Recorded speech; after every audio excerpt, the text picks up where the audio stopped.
Selamat siang Sobat Fishlab, apa kabar semuanya? Semoga semuanya dalam keadaan sehat. Episode kali ini kita akan mengunjungi salah satu kolektor ikan hias koi dan ikan hias lainnya, Bapak Arjun. Penasaran? Ikutin saya, cekidot.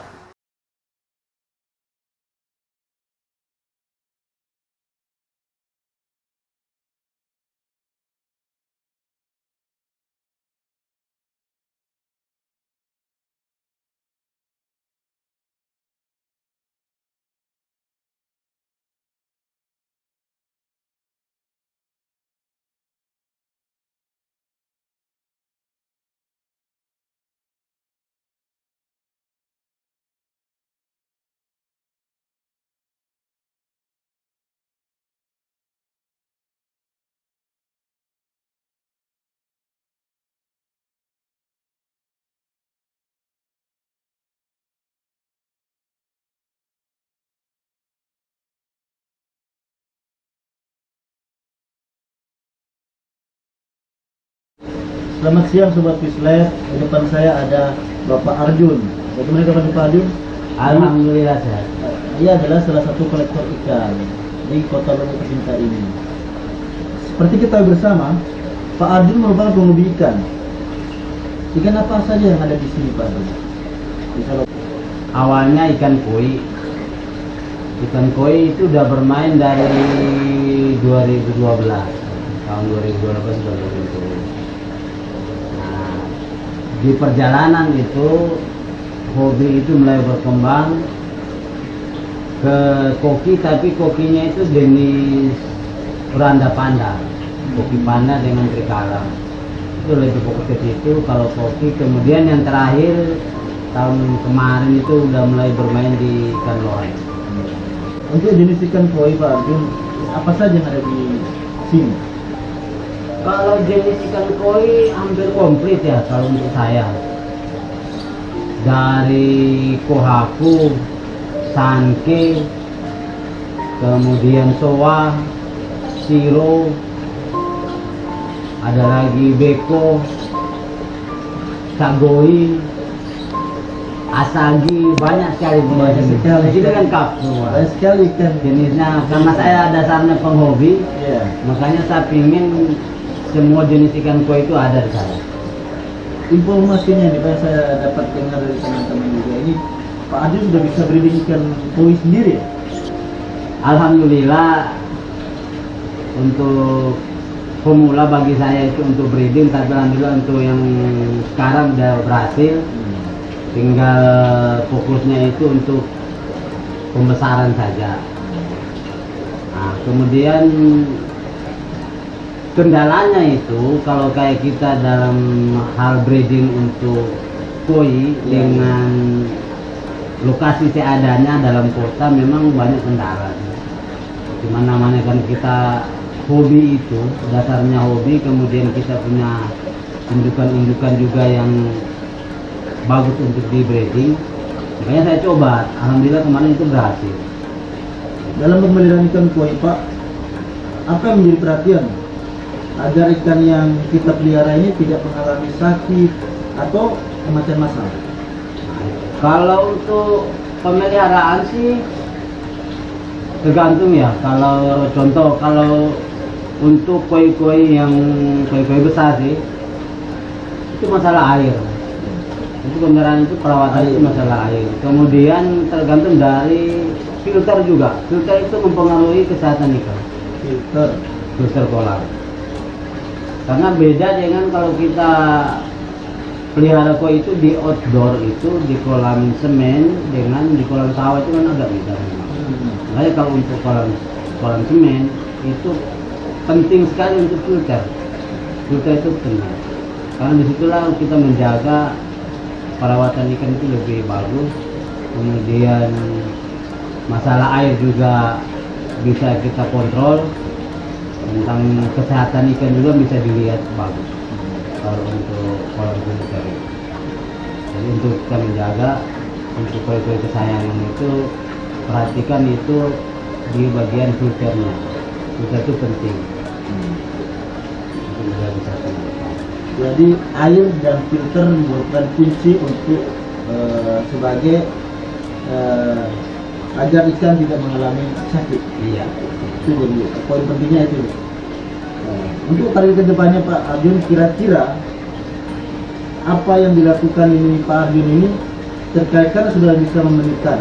Apakah akan jadi dalam untuk memasarkan benih-benih ikan koi atau masih tetap sebagai kolektor ikan?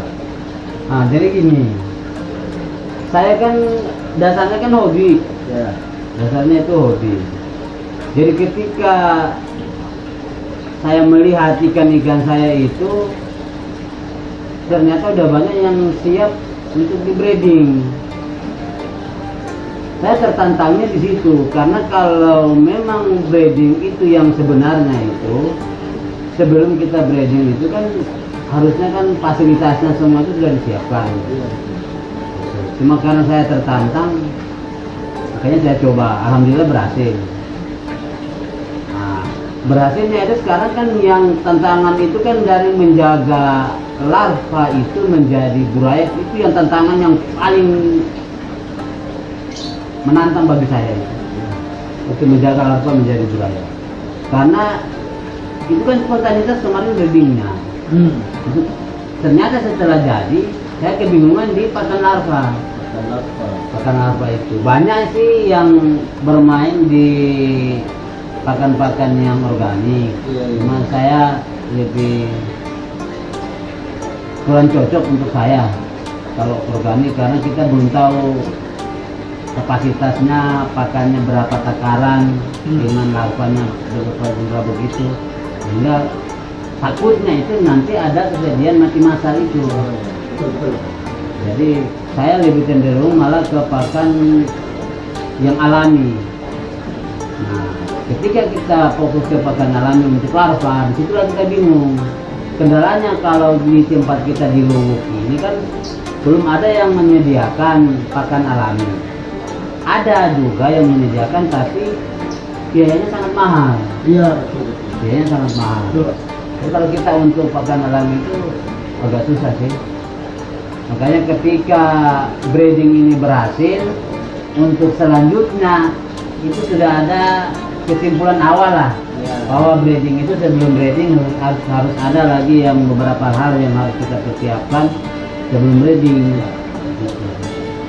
Nah untuk sekarang, untuk larva yang sekarang yang sudah jadi buaya tinggal fokusnya ke pembesaran itu, kalau untuk pemasaran sih saya belum terpikir untuk bilang memasarkan. Saya masih lagi fokus ke pembesarannya dulu. Saya penasaran apa indukan ikan koi saya itu kualitasnya itu nanti bisa nggak sama dengan yang di Jawa. Betul. Kalau kita sudah bisa mencetak kualitasnya sama dengan yang di Jawa, berarti kita tidak perlu lagi kita cetak dari Jawa. Kita sudah cetakan sendiri. Nah itu kita menunggu dulu, kita bersabar dulu. Kalau seandainya nanti kualitasnya sama, insya Allah yang harga ikan koi sebetulnya di Luwuk itu mahal. Kalau kita udah breeding sendiri, tidak ada lagi istilah ikan koi itu mahal. Jadi bisa kita munculkan lagi penghobi-penghobi yang baru. Kita harus bisa berikan mereka support. Tidak ada lagi trauma bilang ikan itu, beli ikan koi itu mahal, cuma orang-orang tertentu yang bisa miliki karena mahalnya. Insya Allah kalau kita sudah bisa breeding sendiri, kualitasnya sama dengan yang di Jawa, insya Allah harganya pasti bisa terjangkau lah. Mantap. Itu harapannya kita agar banyak penghobi lah, penghobi koi, tapi mendapatkan harga koinya itu yang relatif dengan kualitas yang bagus. Dalam hal ini Pak Arjun suka beli ikan di Jawa. Apakah ikan yang dari Jawa itu langsung dicampur dengan ikan lain atau ada treatment lain Pak Arjun? Mungkin bisa diceritakan. Kalau itu sih tantangannya untuk mendatangkan ikan yang Jawa itu harus benar-benar kita bisa punya ilmu sedikit dalam hal karantina. Gitu. Jadi tidak sembarang mendatangkan ikan dari Jawa itu. Banyak yang coba, tapi karena ilmunya kurang, jadi masih percuma. Jadi kuncinya itu bahwa kalau kita memang mendatangkan ikan dari Jawa, intinya ilmu karantina itu harus dikuasai. Karena harus dikarantina dulu ikan. Kemudian kalau pengalaman saya sih, setelah lolos karantina pun belum bisa dicampur dengan ikan lama. Dia harus penyesuaian juga di kolam yang namanya kolam penampung. Ketika dia sudah bisa menyesuaikan dengan alamnya di kolam sendiri dulu, baru kita bisa pastikan bisa dia dicampur dengan ikan lama. Kalau dia sudah bisa lolos di kolam penampung setelah karantina, 90% lah ikan itu sudah lolos. Dia mau dibawa kemanapun di daerah yang air yang sama di kota Luwu tidak akan bakalan mati. Kalau bukan kita berkata. Jadi belum tentu ikan lolos karantina langsung masuk di kolam utama dengan campur dengan ikan lama dia bisa langsung sehat. Itu belum jaminan. Kalau untuk saya ya, itu pengalaman sih. Jadi kalau untuk saya belum tentu. Jadi ketika kita membeli ikan, itu pastikan dulu lebih bagus itu kita harus pastikan bahwa ikan itu sudah benar-benar ada di kolam filter, bukan di tempat karantina. Kalau masih di tempat karantina, walaupun sudah dibilang lolos karantina, itu tidak menjamin bahwa ikan itu akan dicampur dengan kolam ikan kita yang lama, itu dia tidak bawa sumber penyakit. Itu pengalaman. Makanya ketika pengalaman itu sudah saya pernah alami, kesimpulannya bahwa ketika saya mendatangkan ikan di Jawa, karantina barang 2 minggu sampai 3 minggu. Ketika setelah lolos karantina dia masuk ke kolam penampung. Kolam penampung itu artinya itu kolam, kenapa dibilang kolam penampung? Dia alamnya kolamnya itu sama dengan kolam ikan lama. Dia sama dengan kolam ikan lama kita, cuma dia belum dicampur, cuma alamnya sama.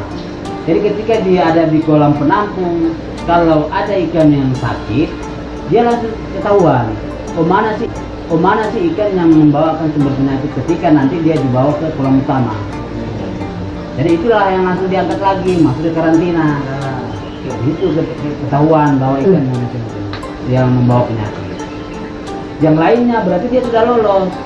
Ketika dia sudah lolos, uji coba di kolam penampung 1-2 minggu dia sudah lolos, itulah yang bisa masuk ke kolam utama dengan campur berbaur dengan ikan-ikan lama.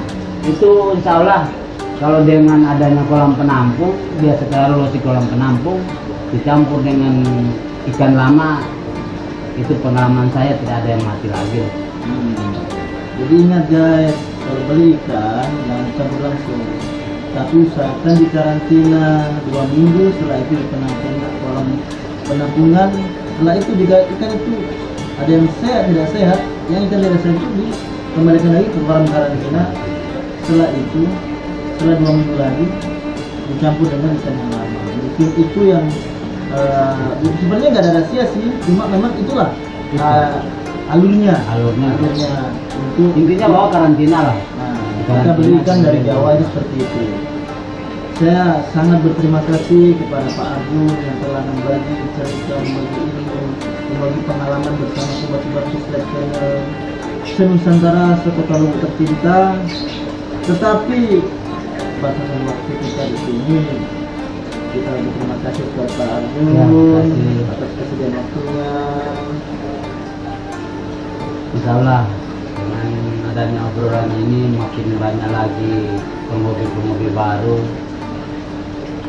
untuk khususnya untuk koi sih, agar kita lebih mengenal hobi koi itu. Sebetulnya kenapa saya memilih hobi koi, karena hobi koi itu komersil. Jadi harapannya komersil itu karena dia semua kalangan itu dia bisa menikmati, dari anak-anak dewasa dia bisa menikmati. Makanya dengan itu kita jarang lagi cari hiburan di luar, tinggal kumpul dengan keluarga, anak-anak di kolam. Insya Allah banyak tumbuh lagi pemula-pemula lagi yang baru, khususnya di Kabupaten Bangka ini. Oke, sahabat Lab, jangan lupa like, komen, dan subscribe ya. Dan sukses selalu. Oke, Assalamualaikum warahmatullahi wabarakatuh.